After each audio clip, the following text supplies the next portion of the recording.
This is the sedan comparo you've been asking for. It's the City versus the Slavia versus the Virtus. But it's different because it isn't the regular City, it's the City HEV Hybrid.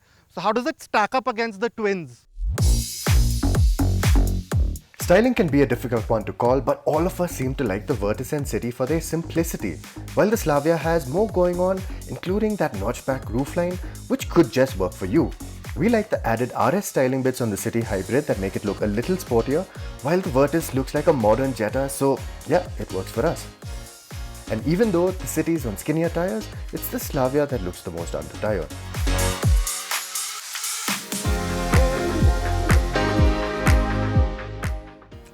If you were going to pick just by the cabins, the Cities might feel the most plush to you because you've got this fake wood finish panel here, you've got a little strip of leather on the dash, and some of the soft touch materials used on the door cards themselves just feel like they're larger swaths of it compared to the other two. Again, this being a Honda, there are some parts of the switchgear that don't feel as nice as the Germans, the steering mounted switchgear in particular. But everything else feels just a little more substantial, and that's a good thing. What I'm not too fond of are the fact that the seats themselves seem a little over bolstered. At first glance through the features list, you'd probably notice that the City doesn't get ventilated seats like the Germans do, but strangely enough, the City does have one touch up and down for all four windows, which used to be the calling card of the Germans, so I don't know why those cars don't have it any longer.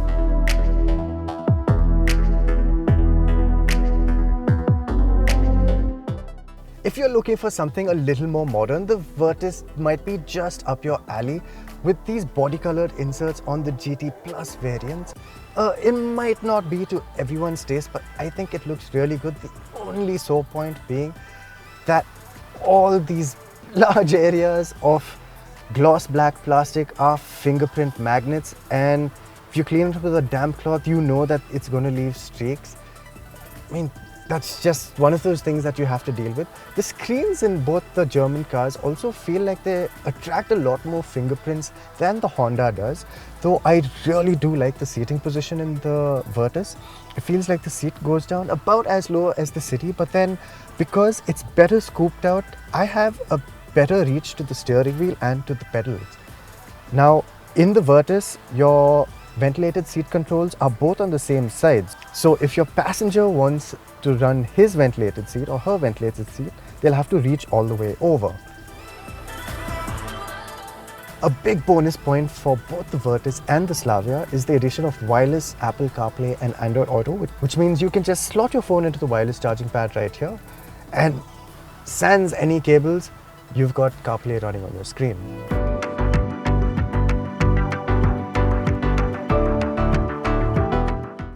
Now, if you wanted the most sophisticated interiors available in a sedan right now, the Slavia is the one to pick. Everything from the mix of textures, the Skoda's two-spoke steering wheel, which is reminiscent of more expensive Skodas, the application of chrome, it all comes together to make it feel a lot more premium, at least at first glance. Now, I'm not a big fan of how some of this quality feels put together, but I mean, the Skoda lettering on the side of the instrument pinnacle, on the tweeters, they come together very nicely.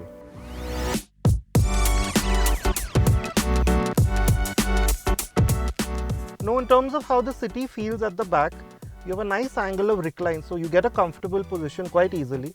Although these headrests, they aren't adjustable. Having said that, you get a rear sunblind, which the other two don't get. And in terms of knee room, there's not much difference between the three of the cars here. Although we feel that in terms of legroom, the City is a slight disadvantage, mainly because the seat goes down quite low and you have this upward slope to the floor, which some of you might like, although we find that that eats into legroom quite a bit. And in terms of underside support, again, there's not much to choose between the three of them. All of them could do with a little more underside support, but the other two are just that bit better because the City seat kind of ends abruptly.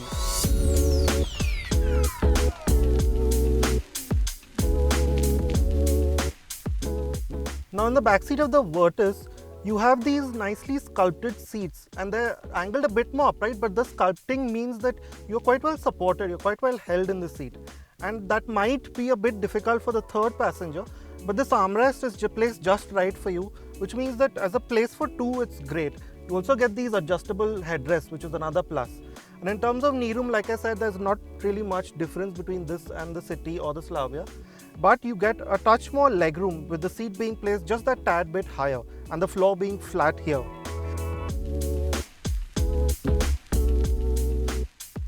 Now, as you would expect, between the Virtus and the Slavia, there's really not much to choose in terms of the rear space. And although there are some differences, to start with, you get this Skoda Simply Clever Touch, this kind of phone holder here, which is useful. And other than that, the slightly lighter upholstery that's here, which by the way is very similar to the one that you get on the Virtus 1 litre, which lends the space a slightly lighter, more airier feel. It's a marginal difference, but it makes a difference. The Germans lead the way when it comes to boot space because the City Hybrid's battery pack means it has a higher boot flow, which cuts down on the regular City's boot space down to 410 litres. The Germans come in at 521 litres, expandable up to 1050 litres. All three sedans run 1.5 litre engines, but only the Germans are turbocharged and they come mated to 7-speed dual-clutch gearboxes. Meanwhile, the City's naturally aspirated 1.5 runs the Atkinson cycle, which is more efficient, and it comes mated to an electronic CVT with a helping hand from the hybrid system.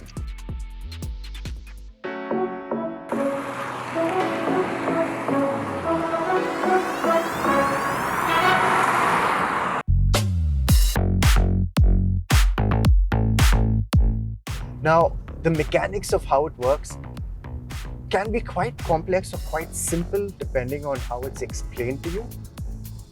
We're going to do a very quick run through of how it works. This 1.5 litre petrol engine, which runs on the more efficient Atkinson cycle, which means it's less powerful, also works in conjunction with two electric motors, one that directly drives the front wheels and another that's attached to the engine to work as a generator motor, and also to put back energy back into that battery, because remember, this is a strong hybrid, it's not a plug-in hybrid.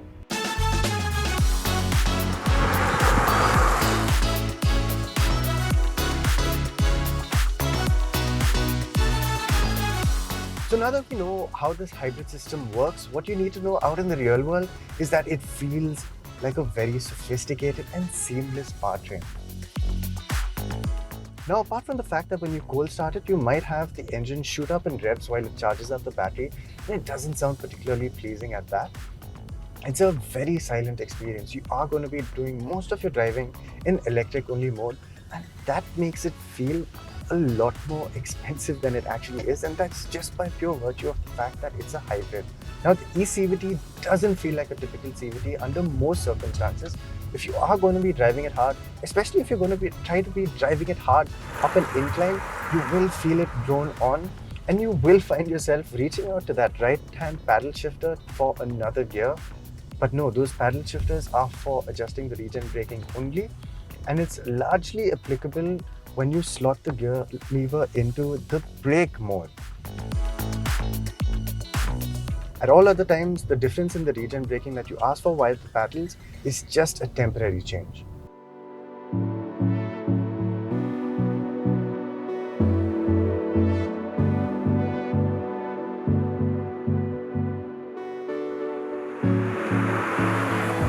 Now, there's not much to pick between the two German twins, but the Slavia does feel like the slightly more relaxed of the two.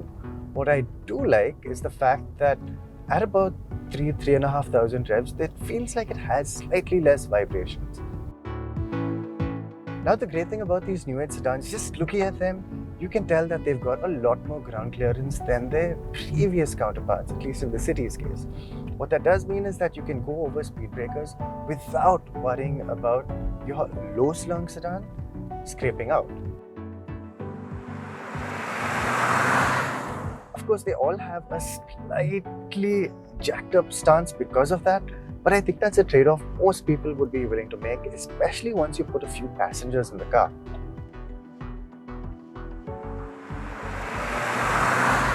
What immediately stands out in the Slavia as part of that slightly more relaxed driving experience is the fact that the brakes feel a little too relaxed for my liking. It feels like the bite only comes in very, very, very, very far down in the pedal, and that's not a feeling that I'm being able to get used to very easily.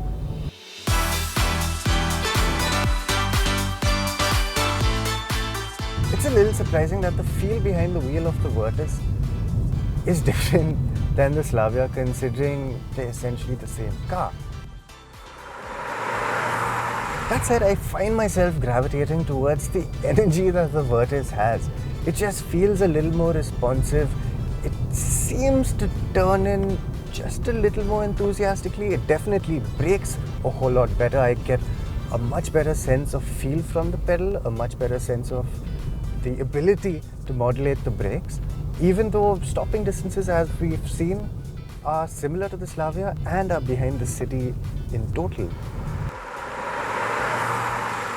Both the Slavia and the Virtus do feel exceptionally well behaved in the city as well, where the gearbox will stay in second gear up till about crawling speeds and only then shift to first, and even then it's not a very jerky shift. But ultimately the city does feel a lot smoother because it's just got that eCVT, and whether you're inching along in traffic or you need a little more, it just seems to give you what you want when you ask for it. In terms of all-out NVH, it does feel like the city might be a little noisier than these two. I do get the sense that there's a lot more noise coming from the road that I can hear in the city versus the Slavia and the Virtus. But there are instances where you hear the suspension noise, the suspension hard at work, a little more in the German.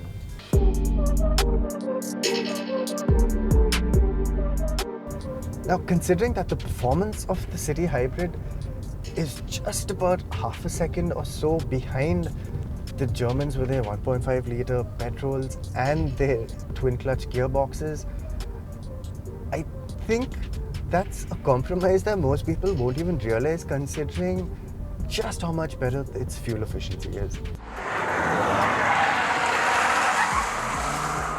I also really like the plushness of the ride quality on the City versus the other two.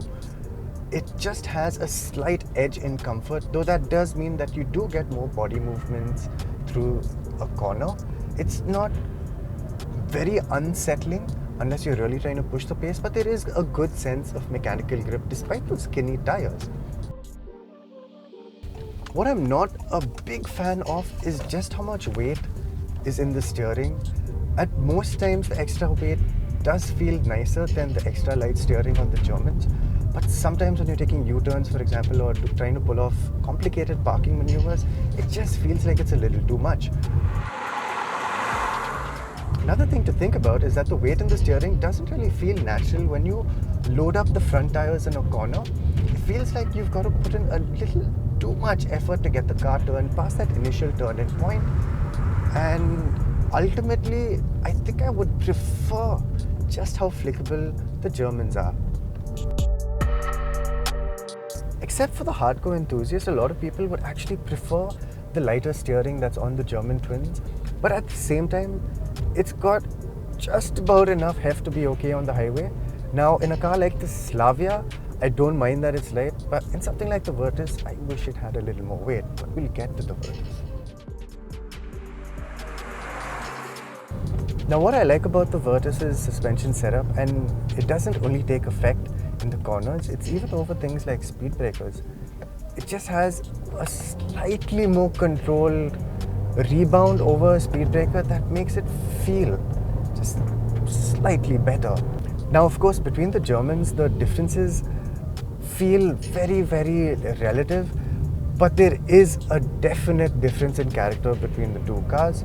Now, compared to the City, the Virtus obviously does feel like a sportier car.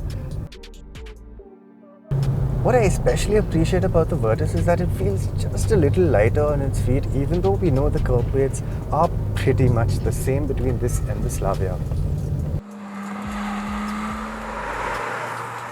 If you're looking for a sedan that you could possibly take out on those late night drives and drive enthusiastically, you should be picking between the Slavia and the Virtus. For me personally, it would be the Virtus.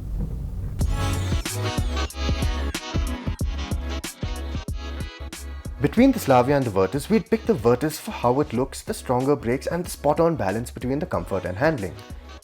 But there's simply so much sophistication and efficiency in the City Hybrid's drivetrain for not a lot of money more. That makes it impossible to ignore. If comfort and efficiency is your priority, a Honda dealership is where you need to be headed.